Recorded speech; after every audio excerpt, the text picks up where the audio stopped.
first is, I have to apologize in advance, I'm not an expert on Africa. What I'm going to offer you, perhaps it's not enough, but it's some commonsensical observations. I hope it's common sense. But sometimes it's better not to be an expert, you know, to be able to see things from slightly afar. What I'm going to try and do is just give you some charts and a couple of tables, just to paint a little bit of a picture that you already know.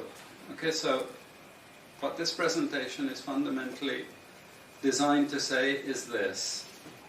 Africa, historically, sub-Saharan Africa, has been fundamental to the global prosperity of the advanced countries. Okay?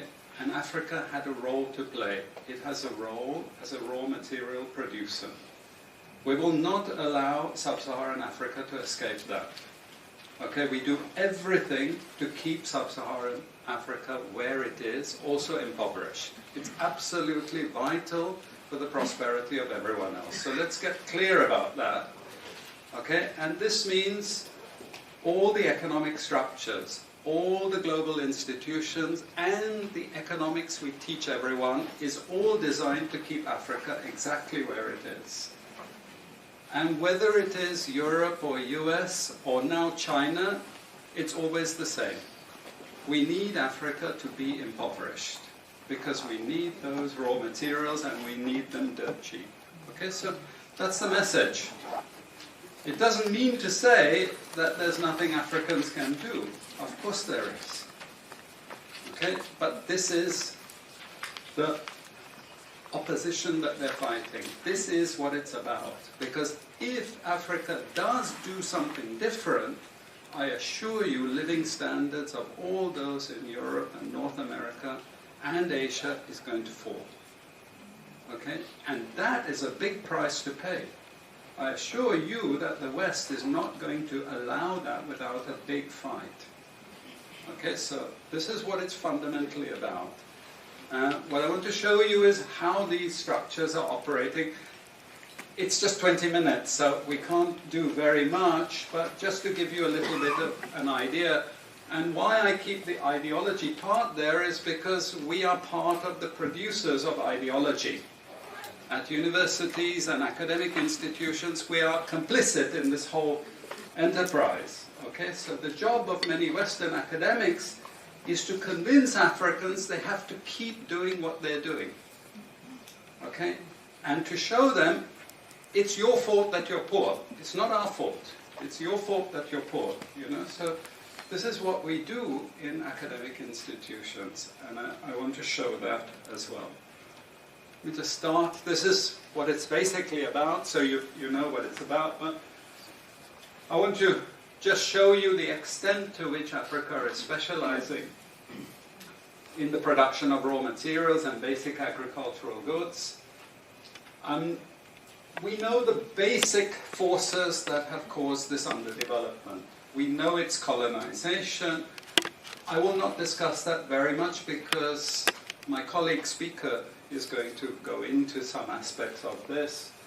But I do want to discuss the global economic structures, the global financial institutions, and economic ideology, briefly, to give you a flavor of those.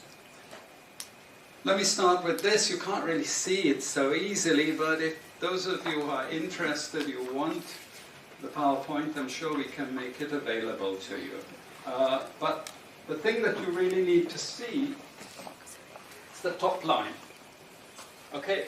And the extent of dependency is captured by this statistic at the top. Okay? And you compare it with all other income groups, and what you see is essentially in that one statistic how dependent sub-Saharan Africa is on raw material production. Okay? This is the very heart of what makes sub-Saharan Africa beat. Okay? Here, just to have a look at one very important additional statistic. With all this export coming from sub-Saharan Africa, how much does sub-Saharan Africa account for in terms of global trade value? We know there are vast resources coming from there, but look at the bottom line in terms of global trade value. Look at that.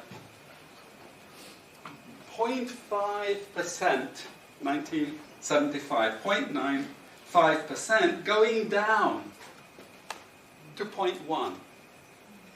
To 0.1. Meaning that with all these vast resources being produced, how much are they getting for it? Nothing. Nothing. This is a very significant piece of data. Then I just want to show you what has happened to sub-Saharan Africa, because what we know, and from all studies, no country ever develops without manufacturing. Okay, producing raw materials will not take you anywhere. Producing basic agricultural goods will not take you anywhere. And let's have a look at how much manufacturing activity takes place in sub-Saharan Africa. We can look over the last 15 odd years, 15, 20 years. And we see manufacturing has actually declined as a percentage of the total. This is percentages of total production in sub-Saharan Africa. How much of it is accounted for by manufacturing? So this figure here is 17% of the total. Most of the rest, when we talk of industry, it includes manufacturing, but the bulk of it is mining. Okay? Raw material extraction. This is the bulk of it. And here we see actually raw material extraction has stayed the same. What has caused industry to fall is the fall in manufacturing production.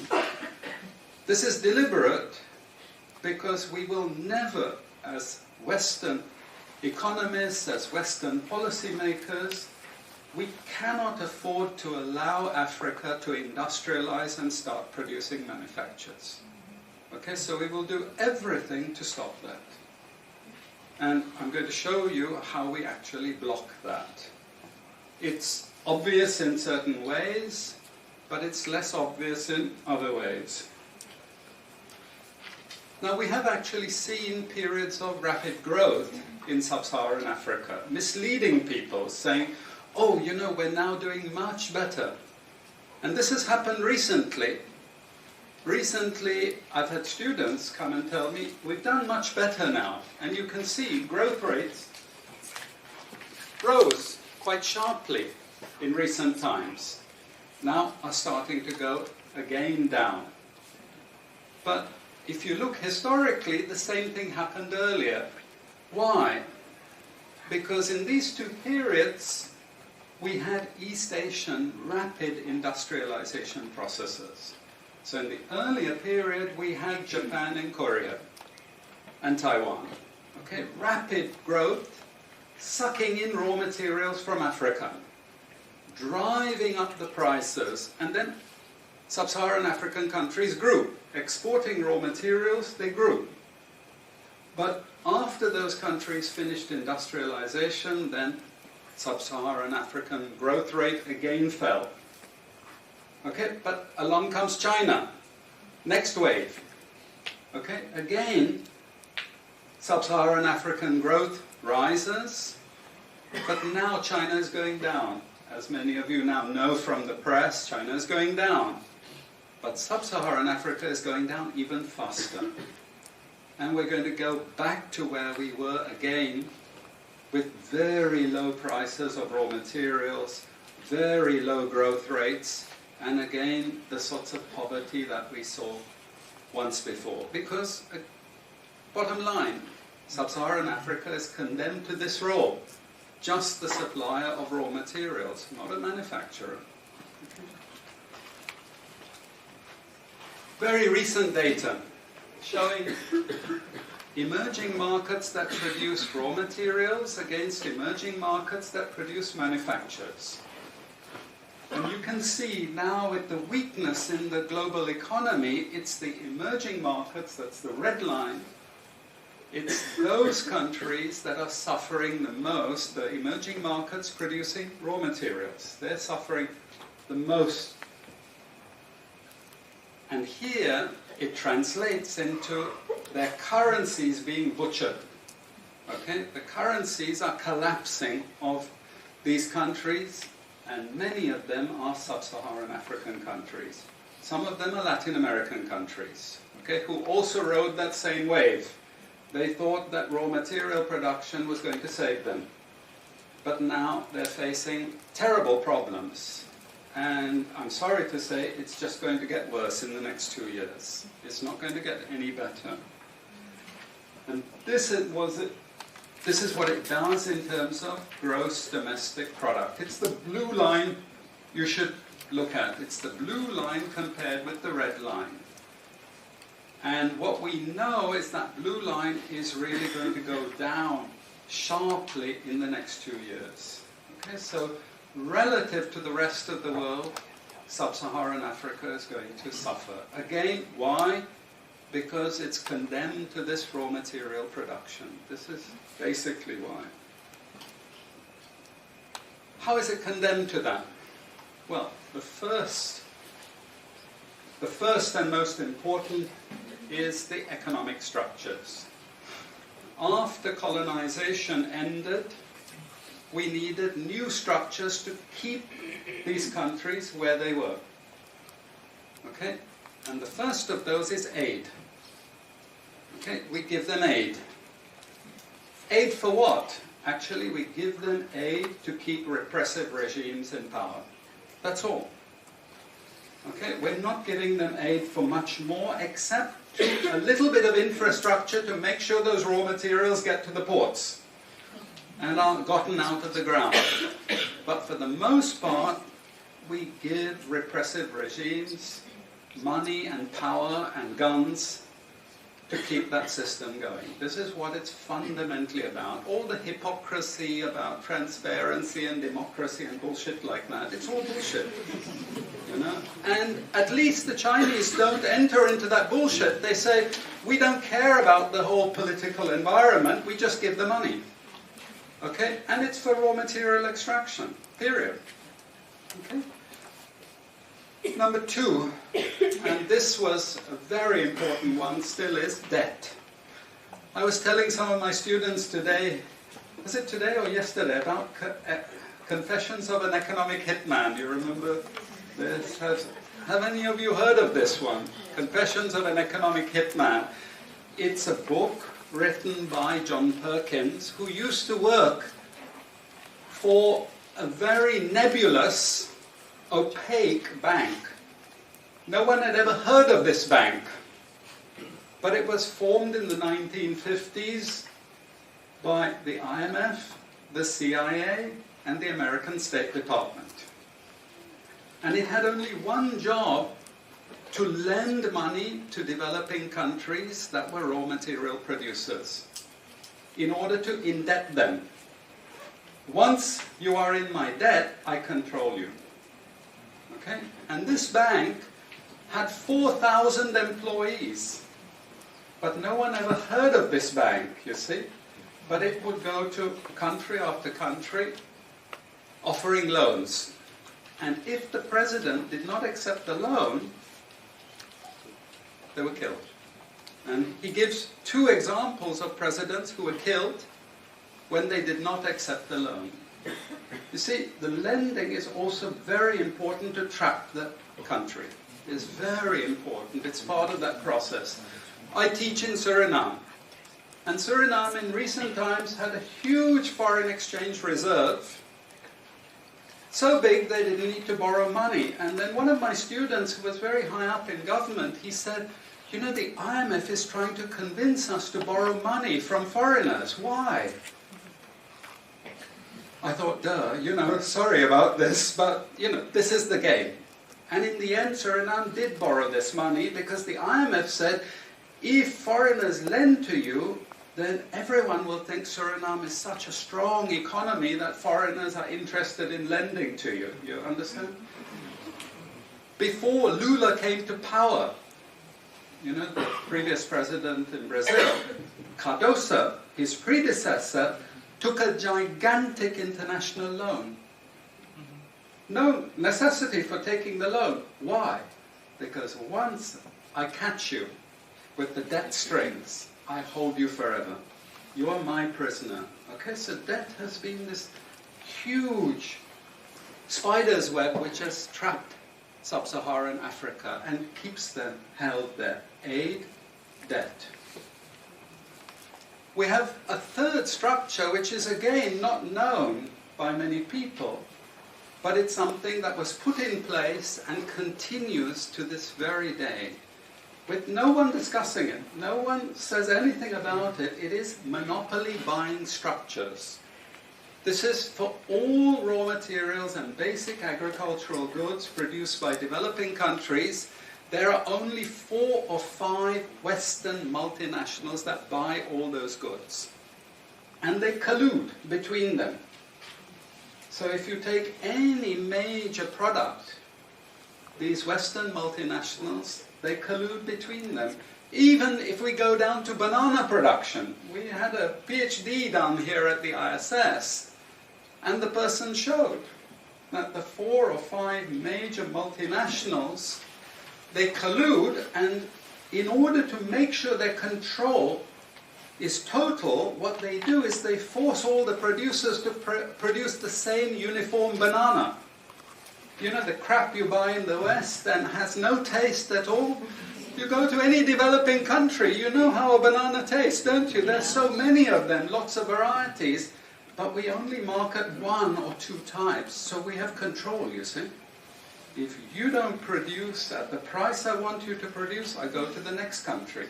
You see, we get control. So these buyers, they impose that control, and they keep pushing the prices down and down and down. Okay, this is the game.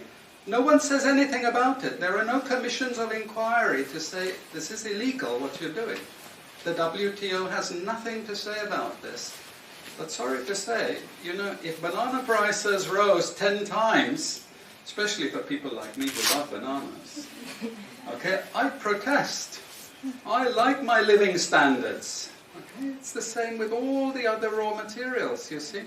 We're all benefiting, we're complicit. We're actually complicit in this because we will protest and shout out if the situation ever changed. Okay, now we come to those international institutions. And I must tell you this from the outset, don't think of them as wicked. IMF, World Bank, WTO. We always think evil creatures, horrible. It's not. It's just economics. It's economic warfare. The rich declare war on the poor. It happens everywhere. It happens in a country. The rich control the government. Of course they do. You really believe you have democracy? Come on. You know, I mean, grow up. This is not about people living in democratic systems. What we have is the rich control. The rich set up these institutions explicitly to control the poor countries. And they don't give them much room for maneuver.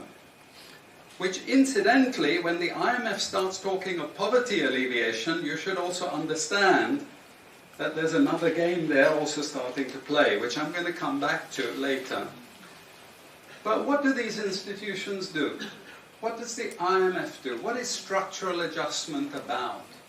It's about making sure countries keep producing what we want them to produce.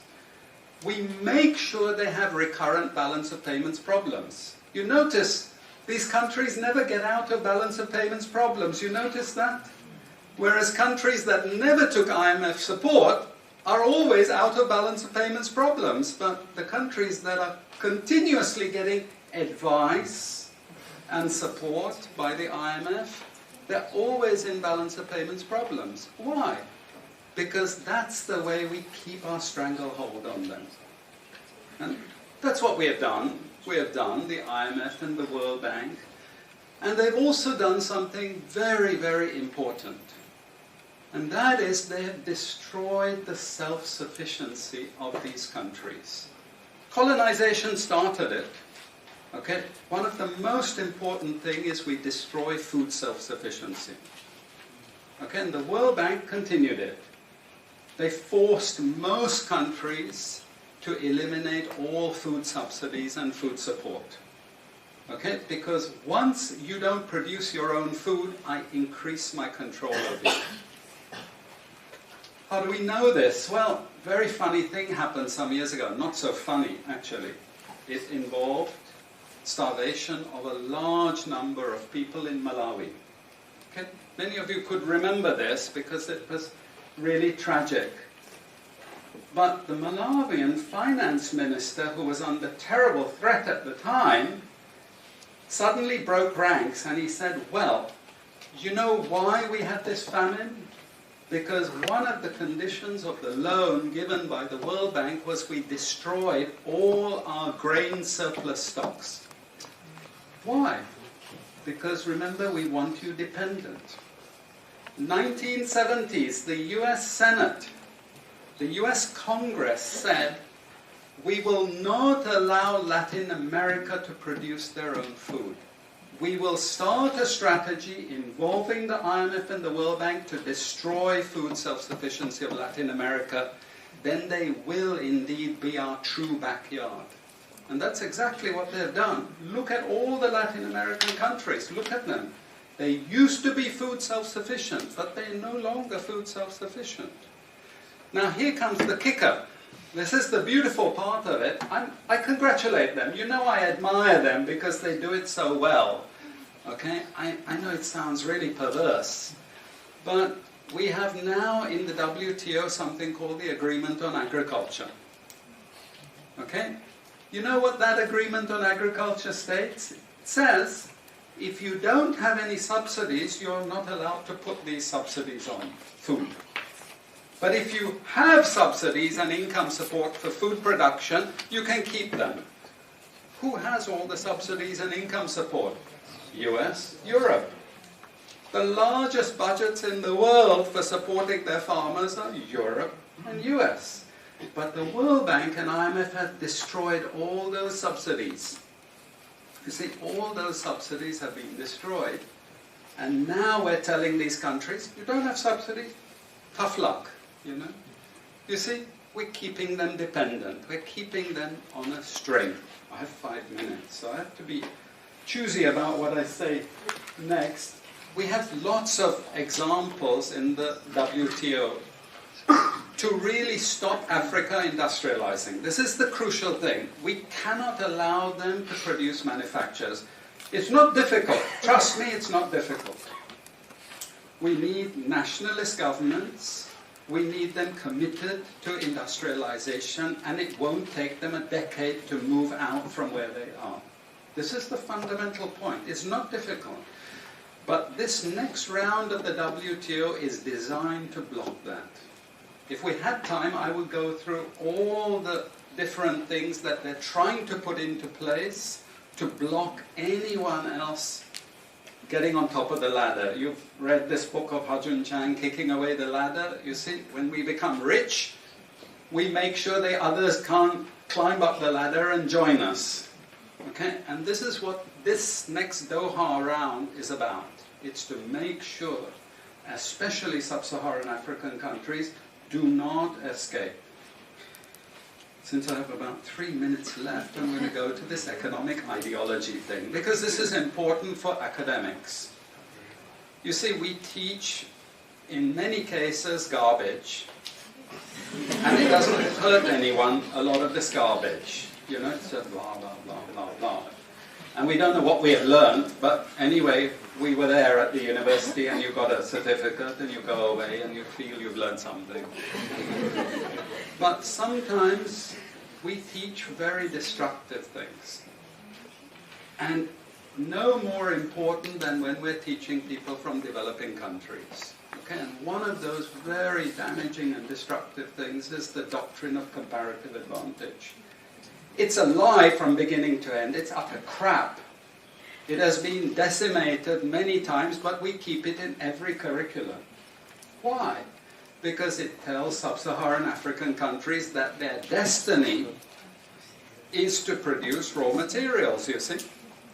And if you produce raw materials, you get rich just like we are in the West. You see, this is the game we're playing. And just for you to be totally confused, we normally build models with it, mathematical models, so you really have no idea what we're talking about. But it seems all very scientific. Then we have the modern version of this is because it's all a failure, we know it's a failure, we now have a new generation of economists saying, it's only a failure because you're all corrupt in your countries. We call that new institutional economics. You've all probably learnt it all, but you didn't know why they invented it. It was invented to tell you the same thing. You should keep producing raw materials. Now, don't be as corrupt as you were before. Nobody ever told you that aid was designed to actually start the corruption process in the first place. Okay, and we need corruption to make sure you're doing all these things. But now we blame the victim. You're poor because it's your fault, basically. And you're poor, stupid, and corrupt, basically. This is the message that we're giving people. We also have many theoretical justifications, but I'm going to say something controversial to end.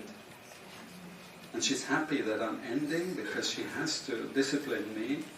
And that is, there are also what I call more enlightened approaches, but which are also potentially destructive for sub-Saharan African development. And this is where I come back to the IMF and the World Bank. You see, now they're all into poverty alleviation. They want you to concentrate on redistributing income, and it's something nice. You're young people, you're socially conscious, you're aware. You don't like all this injustice. So you gravitate towards what we call pro-poor strategies.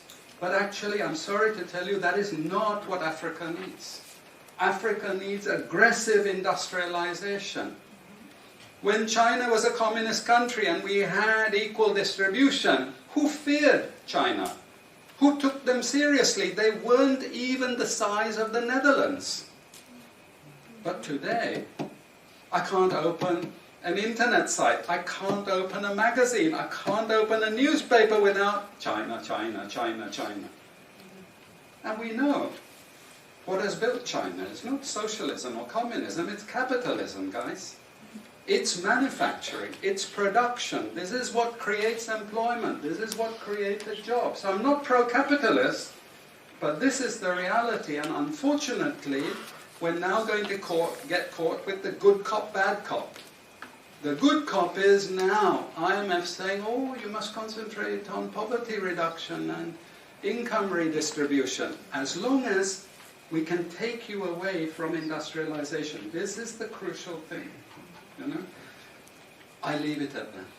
And I'm sorry I took so much.